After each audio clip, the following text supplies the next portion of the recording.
Raphael Signs, a specialist in designing, printing, signage, or vehicle branding, 3D signage and window branding, indoor and outdoor signs. For all your banner designs and print, contact us for a free quotation on the numbers on your screen, or email or visit us at 91 Livingstone, Corner 8th Street in Harare. Raphael Signs, our portfolio speaks for itself.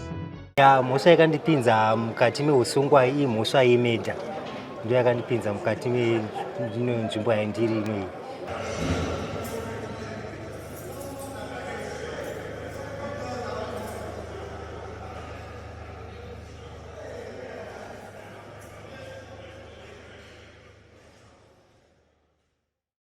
Makadi muri eZimbabwe, ndinokuchingamidzai pano paSly Media.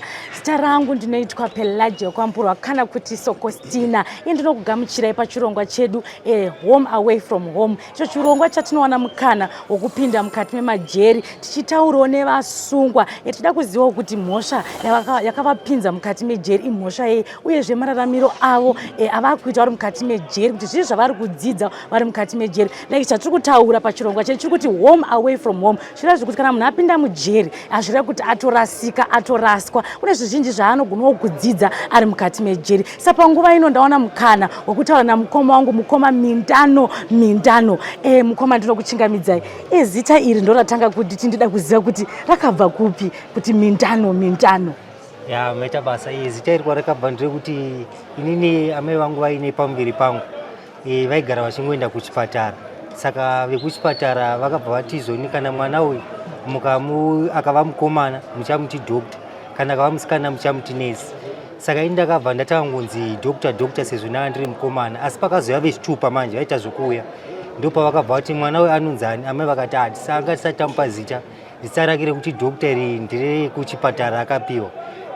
Vekuzvitupa ndobva vati saka chingomupai senemu yachona iyoyo yekuti Mindano, then ozochinja kana akura. Ndobva ndatonzi Mindano. Saka harina kuzochinjwa. Saka mukoma Mindano, mune makore mangane kuberekwa? Ikozvino ndine 36 years. 36 years kuberekwa. Alright, tichida kupinda mukati mechirongwa chedu. Mukoma, munganditaurirawo kuti imhosva ipi yakakupinzai mukati mejeri muzuva ranhasi? Mhosva yakandipinza mukati meusungwa iyi mhosva yemedha ndiyo yakandipinza mukati menzvimbo yandiri inoyi. Alright. Imimi mazoudzwa kunzi maita mhosva yemedha, mapinda mukati medare.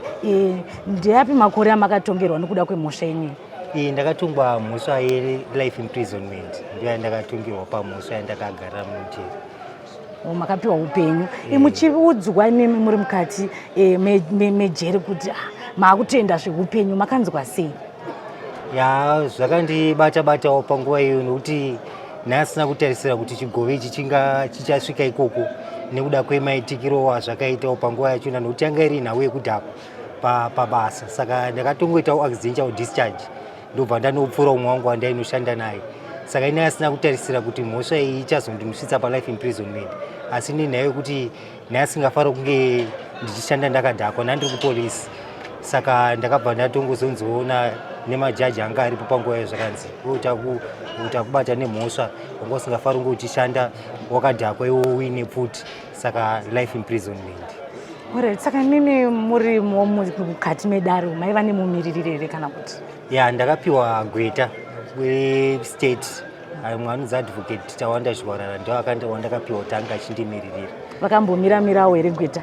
Gweta rakamira-mirawo chaizvo pakunzwawo kwandakaitawo, asi semunhu unenge usingatauri pane pamwe paunenge uchingoda kuzama kuti ndinge ndichivaonesawo. Anenge achingopawo masaini ekuti nyarara, ndiye anenge achitaurawo. Saka pane zvimwewo zvinozosarira zvisina kutaurikawo, asi ndotenda nokumira-mirawo kwaakaitawo. Saka imi muri kuti dai makapiwa mukana mainewo zvamaida kutaurawo? Ichokwadi. Asi mukana hamuna kuwana kuti mukwanise kutaura? Haiendi. Nguva zhinji patrial zvaaibvunzwa zvimwe naPP ndiye aikwanisa kunge achingopindurawo panguva iyo ndakagara zvavo. Alright, mhosva yakaparika gore ripi?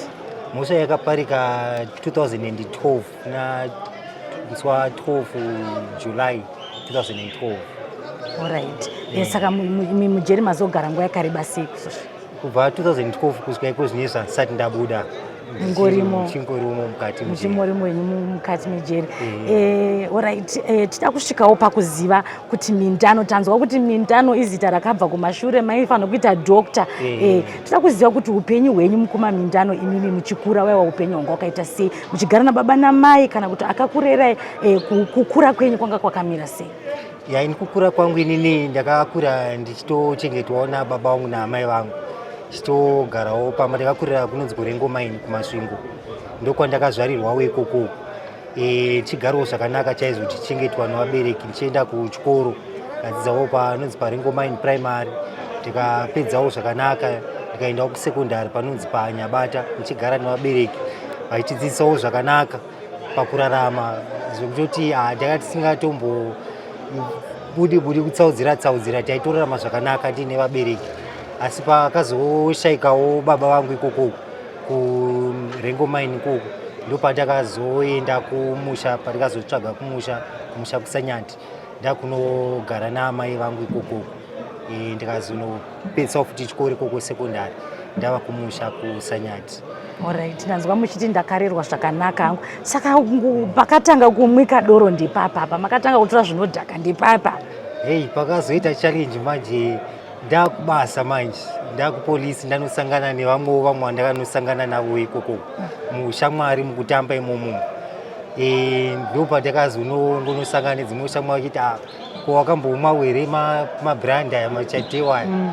Ndobva ndangonotengawo paipai, ndobva totanga kutomwa pamwe chete pai, chingoti asi ndakatoziva kuti ndandega futi ndakutozopota ndakutotengawo ndandega ndisisina shamwari futi paipai, tozopedzisira paipai ndakutongo nguva zhinji ndakutongoita zvokutongomwa doro kuzopedzisira manje zvatozondikonzera maproblems.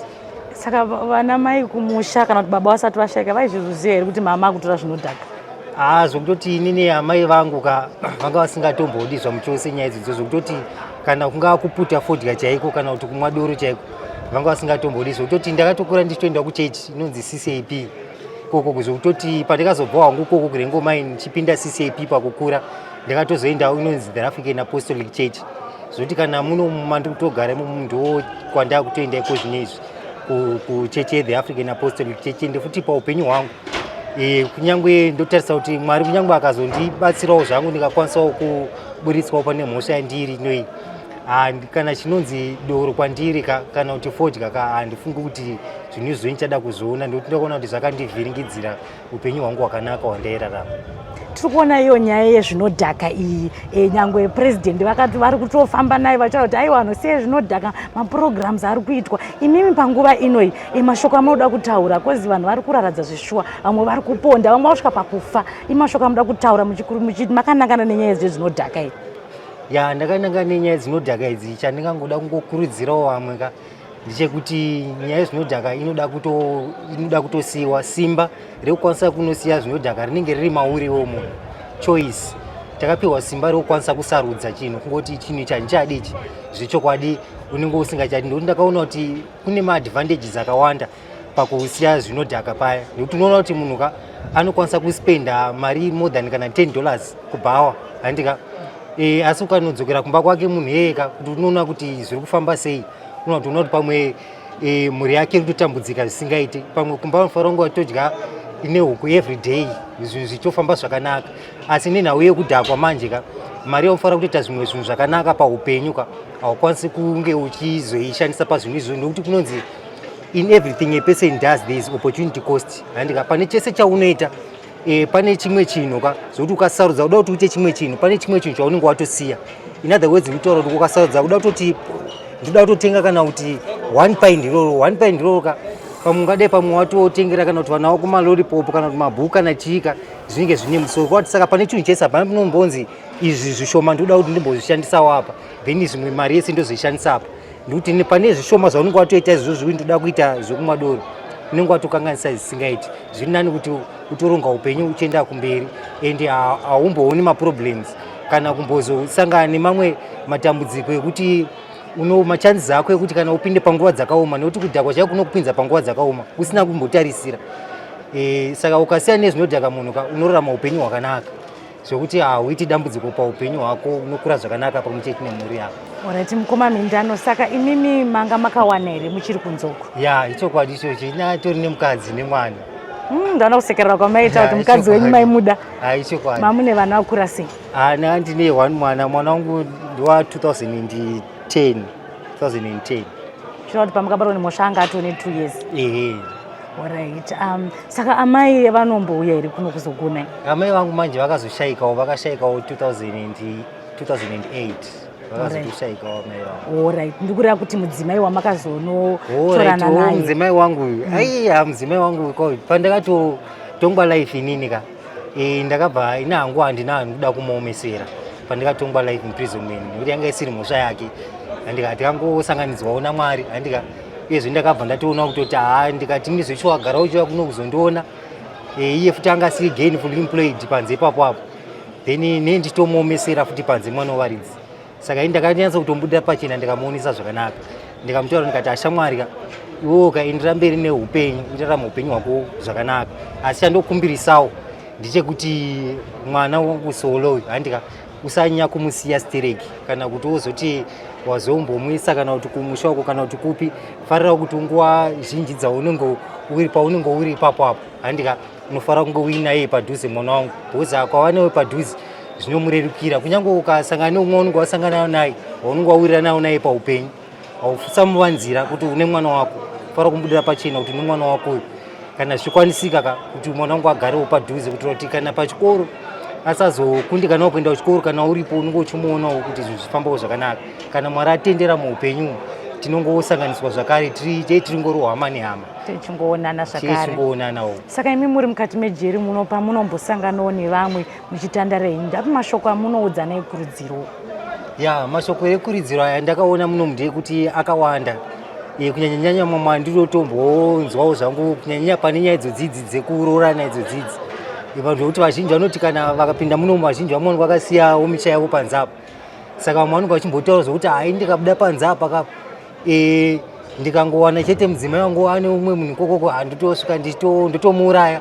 Saka ipapo ndozvimwe zvokuti tiye tichidzoredzerana uchiti kana wakatarisana nemudhuri uchiona nezvimwe zvinhu zvinenge zvichiitika munomu, zvino chikoro icho chatinenge tichitodzidza ipapapa tichitoudzana kuti izvo hazviitwi zvavangokosha kuti ukaona mukadzi aisangana nekuti pane zvimwe zvinhu zvaanenge aita zvaunenge usingafariri the best way unongosiyana nawo nenzira dzakanaka, obva wangoenderawo mberi neupenyu hwakanaka, obva wosiya munhu ari mupenyu, iwe uri mupenyu worarama upenyu hwako hwakanaka uchiendera mberi. Nezvimwewo zvinhu zvakawanda zvatinokurudzirana kuti munhu haufaniri kugarira pfungwa dzako pakurarama. Kana kuti woda kudhipenda upenyu hwako nekungopara mhosva, nekuti kuna umwe watotoona munomwe wachitoya anenge akatopfurwa zvekutoti mwe akanopfurwa kana padumbu pabara zvekutoti rinenge rangopotsa hati ndichani. Unoti saka husi upenyu hakuna kwaunenge uchienda neupenyu uhwohwo.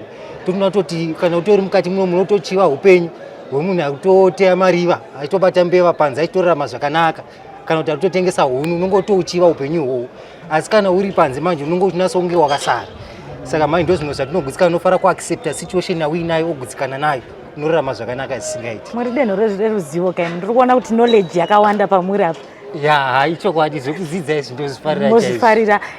Tichifamba hedu nechirongwa tazogamuchira mhosva yedu, mazogamuchira kuti aiwa alright ndozvaitika muupenyu, handikwanise kuramba, Mwari atendera, mapinda muno mukati mejeri mumaximum. Ndinonzwa kuti vana gogo vane maprogram vana sekuru avanokuitisa iwo kuti vari kunzewo kumunoza kuti vanongofunga kuti aiwa kujeri vanongoswera vachidzambira zuva, hamuna chinoitwa mujeri. Asi isusuwo takatozivawo kuti aiwa mujeri mune maprograms. Saka imimi mukoma Mindano ipi programu yamakati ini ndida kuitawo program ndakagara hangu mukati mejeri? Inini ndiri mukati munomu zvoitika ndezvokuti muno mune maactivities akawanda anoitwa. Kubva kusport chaiko chaiko, kunotambwa draft, kunotambwa chess, kunotambwa kana bhora chairo chairo rinotambwa munomu. Saka inini chandakatanga inini munomu ndechekuti ndakafunga ini kuspecializa. Ndakafunga ndikaziva hangu kuti of course chess iripo iri kutambwa panze apa, asi ndakafunga kuti ndikaita in detail chess iyoyi, ndikanyatsa kupeswa chess zvakanyanyisa, ndinogona kuva someone nechess iyoyi. Saka ndabva ndatanga kutamba chess. Pakutamba chess paipa tinenge tichitoisirana yatinoti mari muno muzvinhu zvatinenge tangowanawo, kana mabhukisi kana sipo. Saka manje tiri pakutamba chess pakudaro, ndine umwe shamwari yangu yandakazodyawo mabhukisi akawanda 7 nemabhopwenzi anosvika zvekuma 6 pachess ipapo apo. ndobva atoenderawo kune vakuru vechikoro muno vatoriwo maheadmaster akanondimhangarira akanoti ndadyiwa mabhuku angu namindano ndoda kuti mabhuku angu adzoke kuchikoro. Indobva ndati nakwete handikwanisi kumudzosera mabhuku ake nokuti inini ndakutoda kutoya kuchikoro ikoko. Ndobva zvanzi alright wakasaya kuchikoro ka tichakutorera mabhuku sacho. Ndobva ndatoti alright rega ndiende kuchikoro. Ndobva ndangonyoresawo zita paipai. Saka pandakanongonyoresa zita paipai ndobva ndatozosiya zvichesi paipai ndobva ndatanga kutodzidza. Saka pandakatanga kutodzidza paipai ndopandakatanga kutoziva kuti kutodzidza kunoitwa munomka zimuseki chaicha iyoyi inotonyorwa panze papapo inotorimo muno zimuseki vanotouya panapa nevachitoinvigilator vachitotora mapapers achitoenda achitonomako pachitouya maresults slip nemacertificates chaiwo chaiwo ezimuseki. Saka izvozvo ndo zvimwe zvinhu zvakadraw attention yangu panyaya dzekudzidza ndikatoona kuti plus futi muno mune macommercials panze apa pandakadzidzawo uku kumacommercials apa manga pasina ndikaitawo masciences vanaintegrated science physical science vava ndo andakaitawo. Saka pandikazonawo vana economics business studies ndakabva ndatorawo mukanewo ndikati rega ndite sei ndibve ndatongoita hangu macommercials aya muno mwaya. Ndobva ndanoita 8 subjects muna 2018. Saka panapa nchokuti kubhadharira mari dzekuregister vanoti vanobhadhara mari ye1 subject. Saka inini ndakabva ndanokumbirawo kune hama dzangu ndokubva ndati ndokumbira kuti vanobhadharirawo mari ndobva vanobhadharira mari 8 subjects. Ndobva ndanyora muna 2018 ndobva ndanoitawo 7As 1B pa O level ipapa macommercials yayo. Saka ndanodaro hama dzangu vakabva vafadzwawo nazvo izvozvo ndobva vachitoti aiwo saka endera mberi nezvauri kuita. Ndobva ndanonyora futi A level ndikanoita 4 subjects ndikanoita pure mathematics, business studies, economics, accounting singaverenga hangu English language and communication skills. Ndobva ndanonyorawo 4 subjects idzodzo ndichibva ndaitawo 17 points. Business studies ndakaita 5 points, economics 5 points, accounting 4 points, pure mathematics 3 points. Ndobva vati zvakare hatikufadzwa chaizvo nezvauri kuita ndira mberi nezvauri kuita izvozvo. Ndobva iko zvinezvi saka vakabva vazonditendera kuti ndinge ndichienda patertiary. Iko zvinezvi ndakuita ndine degree randiri kuita neZimbabwe Open University inonzi Bachelor of Commerce in Human Resources, Industrial and Labor Relations Management. It's a 4-year degree program. Iko zvinezvi ndiri kutopedzisa second year. Saka ndangosarawo attachments projects iyaya then ndobva ndapedza degree program. Wow, ndatya nezvaiso zvamandiudza asi ndambokudzeka kuti ndanzwa knowledge kuti munhu andiri kutaura naye uyu is not just ordinary. Alright, saka imimi chamungada kukurudzirawo kune vari mukati muno vamwe vanongoswerawo zvezvo vakagara nichi chamuri kuona kuti maprograms ari kubatsiraiwo nacho? Chandinokurudzirawo pane vamwe vanenge vari mukati munomu ndezvekuti vasarasa tariro nenyaya yekusungwa. Because pane kusungwa kwaunenge watoitwa mukati munomu, of course unofanira kuti ndatosungwa, asi uri mukati munomu une time futi yawapiwa kuti unyatsodzosera pfungwa dzako pamwe chete, uchinyatsokutanga from start from zero kuti unyatsoziva kuti ndochita sei neupenyu, chii chandingaita, unyatsokufungisisa. Haumbozoshayi chako chimwe chete one wobva wazviisa kuna Mwari, wobva wanamatawo futi nezvazvo. Mwari anotokuzarurira zvimwe zvinhu zvaunokwanisa kutoona kuti ndinofanira kunge ndichifamba ndakadai so kuti zvinhu zvikwanise kufambika zvakanaka. Panguva ino muri yeZimbabwe iri kuona tinorimba kuti kana muri mukati muno nezvinhu zvamunodawo kushandisa kuti upenyu hwenyu huendererewo mberi. Saka zvinhu zvamungadawo kukumbira kumhuri yeZimbabwe panguva ino zvamunodawo kushandisa muri mukati mejeri muno? Handingakuti inini pari zvino izvi kusatenda uroyi, handisi kuda kuti ndikunyeperei kusatenda uroyi. Handika inini pazvinhu zvangu inini paupenyu hwangu hwandiri kurarama handika hama dzangu vari kumira nini zvakanyanyisa mbona zvokuti hapana kana zuva rimwe chete randinonzi munomu. Of course toziva kuti chikafu kuna chimbonetsa chimboita sei handika, asi inini kubva zvandakapinda 2012 kusvika zuva ranhasi pazuva rega rega handina panewo nonzi projects zvokuti kana vane kwanisa kutengera hama dzavo chikafu chinobva kuprojects hama dzavo chikafu chipanzi. Ndakana zuva rimwe chete randakamboshaya chikafu chinobva panze ndiri mukati muno muZimbabwe munomu. Saka ndikatoda kutotaura kuti ndibatsironi chakati hani ndichitotadza kutotenda ipapo apo kuti asi ndingangoti nini pachokwadi ndotenda zvikuru kuti hama dzangu kavari kumira neni zvakanyanyisa. tinotenda mukoma nenguva yamatitendera kuti titaure nemi. Ndofunga ndanzwa muchitaura paya muchikurudzira kuti zvekudhakwa izvika zvinewo marepercussions, unenge warasikirwa neupenyu hwako. Tinokutendai nemashoko eruzivo nekudzidzisawo vamwe vari kunze. Muri eZimbabwe ndiwo mukoma Mindano vana ndakagara navo vangotaura vakati aiwa zvinodhaka izvi zvinokanganisa upenyu, zvinenge zvichinakidza nguva iyoyo haikona kuita mbinga kubhawa kumba uchishayiwa kana mari yekutenga soti kana masamba. Uyezve mukoma Mindano vakutati inini ndauda kuita dhigiri rangu, upenyu hauna kugumira panzira asi upenyu uramba uchipfuurira mberi.